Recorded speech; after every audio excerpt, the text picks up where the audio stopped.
¿Te has fijado que aunque sea muy modestamente, como todos los días millones de hombres y mujeres en muchos países estamos, por decirlo así, insertándonos en la historia misma? Participamos en su trama en una escala mínima, si quieres, pero de que participamos en ella no hay duda. ¿A qué te refieres? Pues a que estamos hablando, conversando, dialogando. Pues sí, esto lo hacemos todos los días y a cada rato. Y no solamente entre tú y yo. Yo todos los días intercambio palabras con gente de todas las edades. Por ahora, fíjate especialmente en el idioma que usas, el que utilizamos ahora mismo. ¿Qué tiene el lenguaje? ¿Qué tiene el español de particular? Mucho.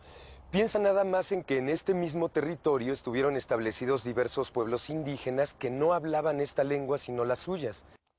¿Nunca has pensado cómo el español se volvió el idioma dominante en esta tierra? Sí, lo sé. Un día llegaron los españoles, llevaron a cabo la conquista y luego establecieron una colonia aquí. Así es, pero no fueron tan simples las cosas. Como en toda la historia, hubieron en este proceso muchos factores que se entrecruzaron para que las cosas pasaran como pasaron.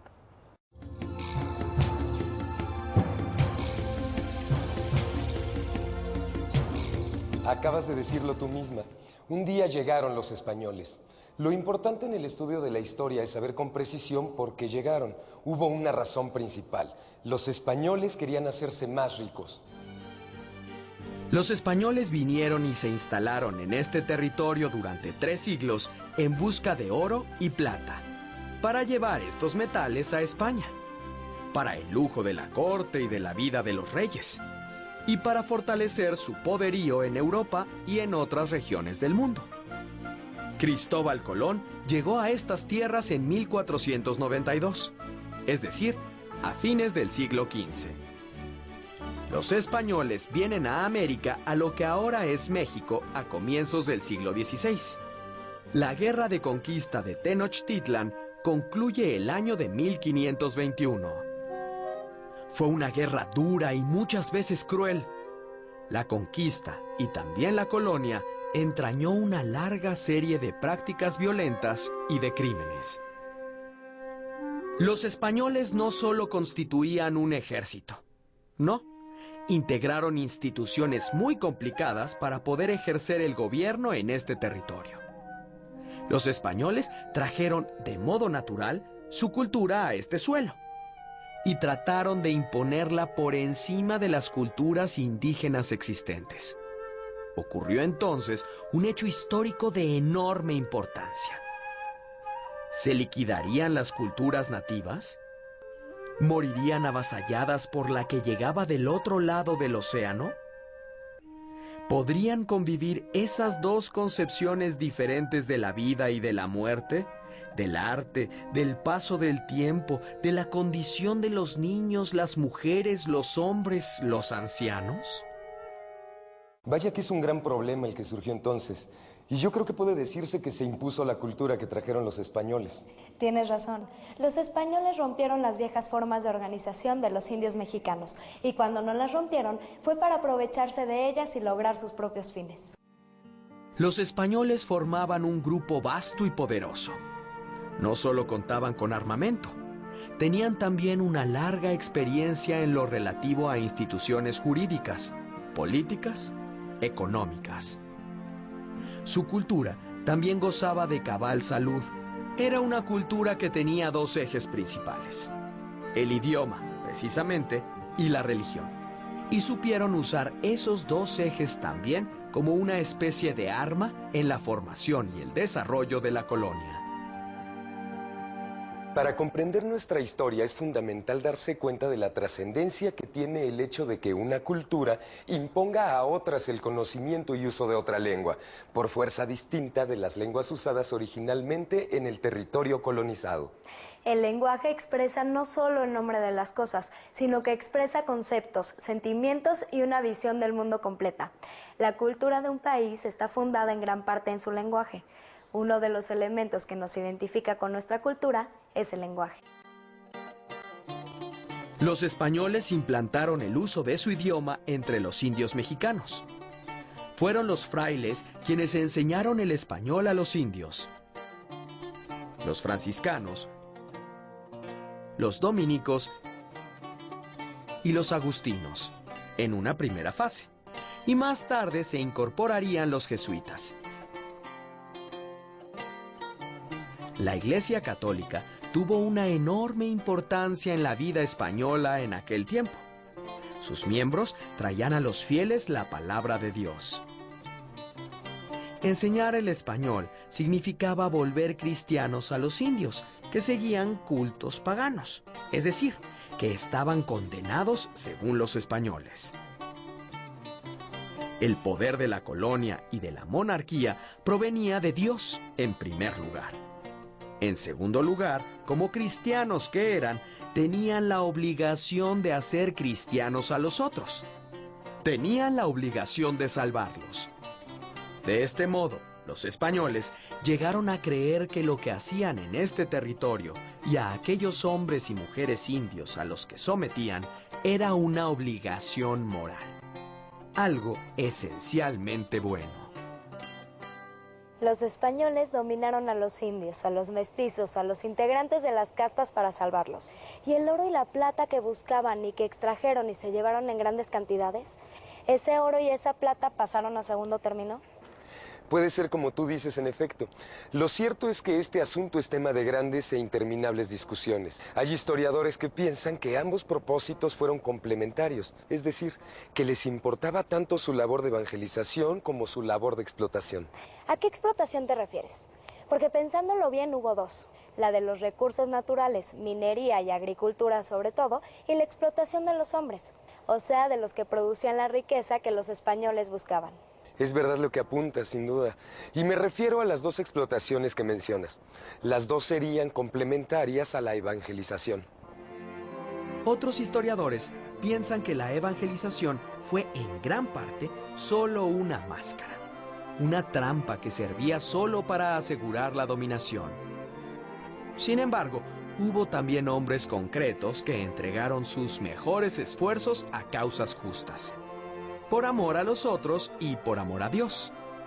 Son personajes centrales de la historia mexicana como Fray Bartolomé de las Casas, que defendió y educó a los indios en la región nacional que hoy es Chiapas.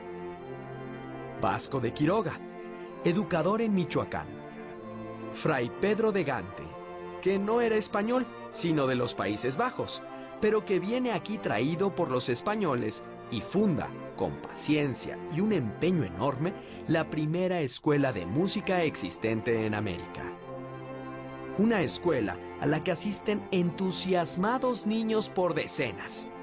Ahí, en la tierra del rey poeta Netzahualcóyotl, en Texcoco, y muchos más. Un primer aprendizaje sacamos de todo esto. No todo es blanco y negro. No todo puede verse como un enfrentamiento entre buenos y malos. De todo hay en la Villa del Señor, como dicen los españoles. Y muchos de los clérigos que llegaron fueron magníficos como maestros, como artistas, como pensadores y como seres humanos.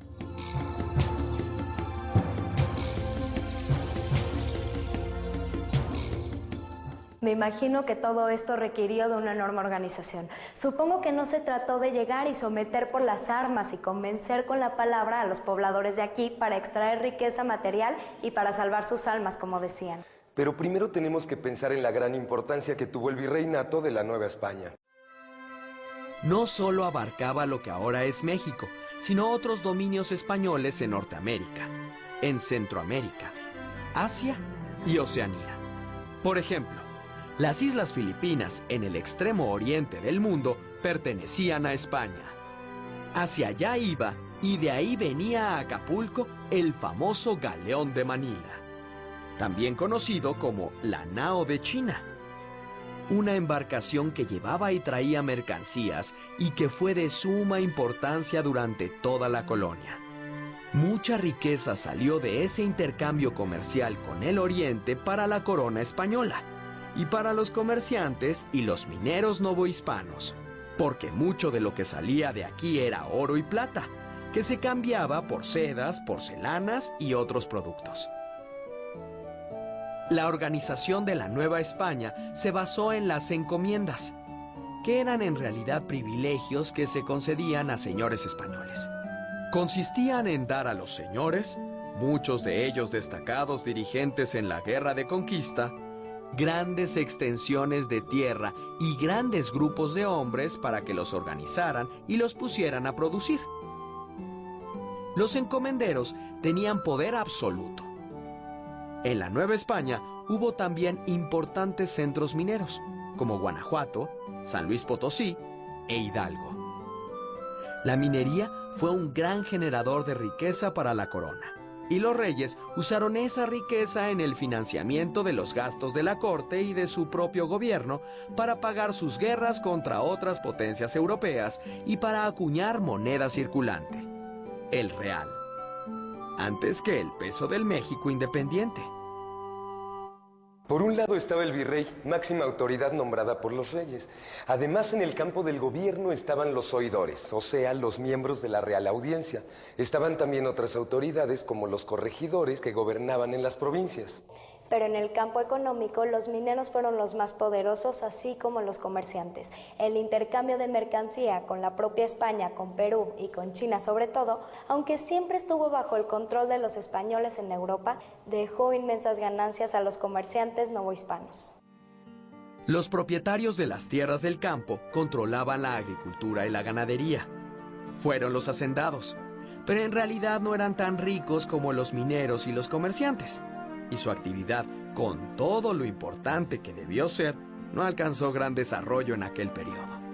Los comerciantes y los mineros solían casar a sus hijas y a sus hijos con los de las familias adineradas.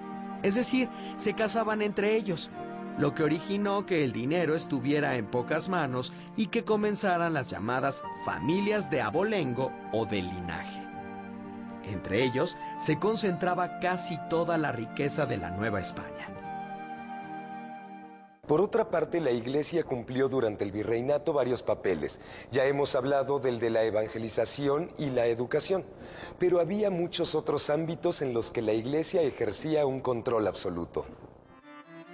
Existía la llamada Santa Inquisición, o Santo Oficio, que era un organismo destinado a juzgar y castigar a los considerados herejes o no creyentes. Es decir, que era una obligación seguir estrictamente las normas de la Iglesia, tanto en la vida familiar, social, como en la vida pública. La Iglesia cobraba el diezmo, es decir, una especie de contribución obligatoria de impuesto a todos los fieles.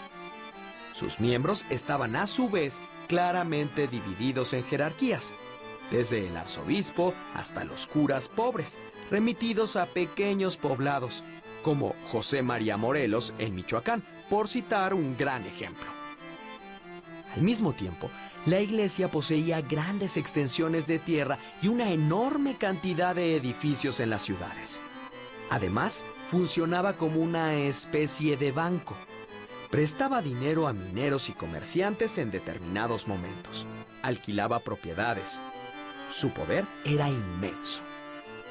Abarcaba además otros campos como el de la salud, ya que los hospitales estaban a cargo de la Iglesia, así como el registro de nacimientos, matrimonios y muertes, porque el registro civil no sería instaurado sino hasta entrado el siglo XIX en tiempos de la Reforma. Me llama la atención la división entre los miembros de la Iglesia. Fue importantísima por lo menos en dos sentidos. En primer lugar, porque era como un espejo de lo que sucedía en el resto de la sociedad. Quiero decir que la sociedad novohispana, como su Iglesia, era plenamente clasista y discriminadora. Los puestos más importantes en el gobierno y en la Iglesia eran ocupados en primer lugar por españoles venidos de Europa. Cargos inferiores los ocupaban los criollos, es decir, hijos de españoles y mestizos. Más abajo en esta especie de pirámide social venían los mestizos, hijos de españoles o criollos con mujeres indígenas. Las castas estaban compuestas por todos los grupos étnicos que componían aquella sociedad, con excepción de los españoles puros, por llamarlos así. Los mestizos la encabezaban. Les seguían los castizos, hijos de mestiza y español, y que tenían acceso a cargos semejantes a los del mestizo.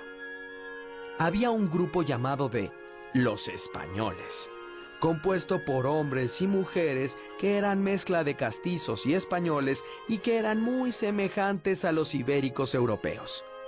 Más abajo en esta pirámide encontramos a los mulatos, hijos de español y de negra. Aún en un nivel inferior hallamos otros grupos, como el morisco, es decir, el hijo de español y mulata. Venían luego los llamados coyotes, descendientes de mestizos e indias, y después los saltatrás, negros nacidos en el seno de familias blancas. Y del saltatrás y de una india procedía el llamado chino, por sus ojos rasgados. Y de los chinos y los mulatos nació otra casta, la de los lobos, por su supuesto parecido a la figura de aquel animal. El nivel más bajo correspondía a los jíbaros, una mezcla de lobos y chinos. Por lo visto, era una sociedad muy desigual. Los españoles, que eran el grupo más pequeño, se quedaban con lo mejor de las ganancias, y los demás, que eran la mayoría, no hacían más que trabajar en su beneficio. Desgraciadamente así fue porque así tenía que ser. Cuando el poder se ejerce como imposición sobre la sociedad, se trata de un poder injusto ejercido en bien de unos y para mal de muchos. De ahí la importancia de la democracia como la que gozamos en México, donde el poder responde a la voluntad de la mayoría. La colonia fue un largo periodo de enfrentamiento, en el que dominó el más poderoso sin excesivos problemas, y a costa del sacrificio de los colonizados. Pero es cierto también que de aquel periodo nos quedan varias cosas valiosas sin las cuales no seríamos los que somos. Un bello idioma, una formidable arquitectura, una pintura religiosa muy hermosa, una formidable literatura y una deliciosa herencia culinaria.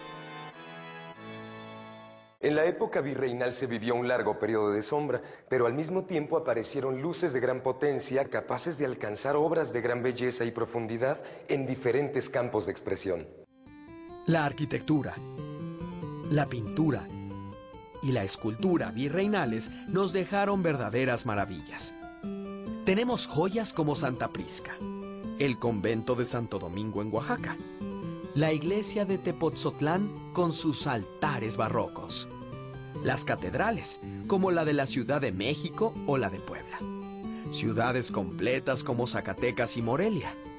Y junto a este arte deslumbrante hay que tener en cuenta siempre a la literatura. A lo largo de todo el virreinato sobresale una figura, la figura de una escritora, una monja. Su obra abarcó poemas breves, hechos a pedido varios de ellos, junto a grandes poemas de corte intelectual, metafísico, como el Primero Sueño. Aquella monja escritora realizó también muchísimos villancicos, esas cancioncillas que se cantan en las fiestas de diciembre, y obras de teatro. Su poesía alcanzó niveles de verdadera hondura y belleza. Este que ves, engaño colorido, que del arte ostentando los primores, con falsos silogismos de colores, es cauteloso engaño del sentido. Este, en quien la lisonja ha pretendido excusar de los años los horrores, y venciendo del tiempo los rigores, triunfar de la vejez y del olvido.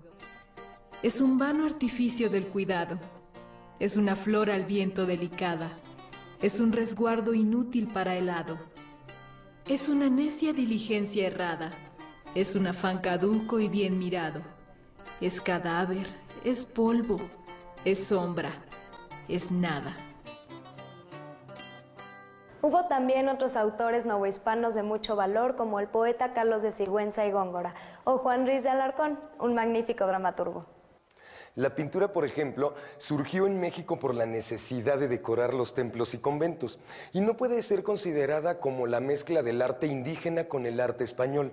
Así es que solo la mano de obra indígena y los materiales son los que se adaptan a los requerimientos de los españoles. Los indígenas apreciaban mucho las plumas y las flores. Sí, tienes mucha razón. De hecho, una de las primeras técnicas indígenas para decorar iglesias y conventos consistía en elaborar tapetes o petatl, tejidos con flores incrustadas, una tradición que sigue hasta nuestros días. También llegaron a utilizar plumas, pero ambas técnicas eran muy frágiles. Los indígenas no podían cambiar su escritura de la noche a la mañana. Así que la llegada de los españoles no implicó un cambio inmediato en este respecto, lo que dio origen a los códices indígenas de la época colonial, que son documentos escritos jeroglíficamente después de consumada la conquista de la Nueva España. Cualquier queja que debían presentar por escrito las comunidades indígenas a las autoridades españolas estaba escrito en esta manera. Existen una buena cantidad de códices posteriores a la conquista, pero el más valioso de esta época es el lienzo de Tlaxcala. El original se ha perdido, pero tenemos la copia realizada a mediados del siglo XVIII por el pintor tlaxcalteca Juan Manuel de Illanes. El original tenía 7 metros de largo y 2,5 de ancho y fue realizado por los tlaxcaltecas para solicitar a la corona española favores y beneficios por los servicios prestados a los españoles durante la conquista. Los tlaxcaltecas habían ayudado a Cortés a vencer a los aztecas, así que este lienzo tlaxcalteca fue realizado para pedirles a los españoles una especie de pago por sus servicios en contra de los aztecas. Justamente así fue. Pero hay muchos otros códices coloniales también muy interesantes. La tira de Tlatelolco, que representa hechos históricos que sucedieron en el siglo XVI, incluso incluye funerales de don Luis de Velasco, que fue el segundo virrey de la Nueva España.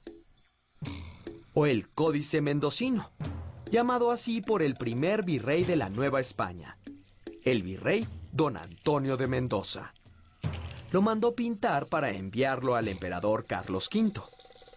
Curiosamente, el navío que llevaba el códice a Europa fue capturado por corsarios franceses y el códice terminó en París. El documento contiene una relación cronológica desde la fundación de la Ciudad de México hasta los tiempos del segundo Moctezuma. Detalla los tributos que pagaban los antiguos mexicanos, así como sus costumbres.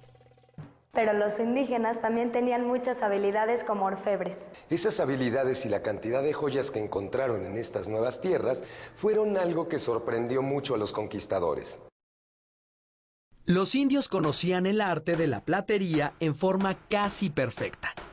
Incluso hay listas de las piezas de orfebrería que los españoles enviaron a la corona y otras que encomenderos y caciques recibían de los indios como tributo. Esas listas, de alguna forma, demuestran que los conquistadores valoraban no solo el metal de que estaban hechas las piezas, sino que se sintieron asombrados por la belleza de las joyas, e incluso ordenaron la manufactura de algunas. Los indígenas plateros continuaron trabajando y los españoles utilizaron su arte, pero también llegaron plateros procedentes de Europa. La corona, sin embargo, con afán de controlar la industria de la plata, prohibió en 1526 que hubiese plateros en Nueva España. 2 años más tarde, en 1528, la prohibición se levantó, pero limitó la labor de los plateros y les prohibió que tuvieran herramientas para fundir y afinar el metal en sus casas. Por lo que todos estos artesanos debían acudir a la casa de fundición en los talleres y ante los veedores. La prohibición fue levantada en absoluto en 1559.